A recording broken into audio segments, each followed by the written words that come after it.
స్వామి శరణం అందరికీ. స్వామి 30వ తారీఖు 5 గంటలకి శబరిమల ఓపెన్ చేశారు. 26 నుంచి 29 వరకు క్లోజింగ్ కదా. చూడండి ఒక్కసారి, భయంకరమైన రష్ ఉంది. దయచేసి మీరంతా పిల్లలు ఉన్న వాళ్ళు అంతా జాగ్రత్తగా ఉండండి, లేకపోతే చాలా అంటే చాలా ఇబ్బంది పడతారు. నేను వెళ్ళిన టైంలో ఇలా ఉందండి. నేను డిసెంబర్ 20వ తారీఖున వెళ్ళానండి. అప్పుడు చూడండి ఎంత ఫ్రీగా ఉందో.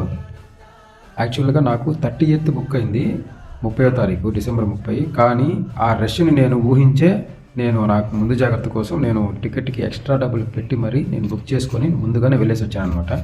దయచేసి పిల్లలు ఉన్న వాళ్ళు జాగ్రత్తగా ఉండండి, భయంకరమైన రష్ ఉంది ఈ టైంలో, జాగ్రత్త. ఎవరు మాలలు వేసుకున్నా దయచేసి ఫ్రీగా ఉన్న టైంలో వెళ్ళేసిరండి. ఎందుకంటే ప్రతి సంవత్సరము ఈ 30వ తారీఖు 31 అండ్ జనవరి 1 టైంలో ఫుల్ రష్గా ఉంటుంది. అండ్ నెక్స్ట్ వచ్చేసి జ్యోతికి భయంకర రష్గా ఉంటుంది. ఎప్పుడైనా సరే డిసెంబర్ 20వ తారీఖు 15, 20 ఆ టైంలో ప్లాన్ చేసుకోండి. పిల్లలు ఉన్న వాళ్ళు ముఖ్యంగా జాగ్రత్తగా ఉండండి. సబ్స్క్రైబ్ చేసుకోండి, ఫాలో చేయండి, లైక్ చేయండి. Thank you.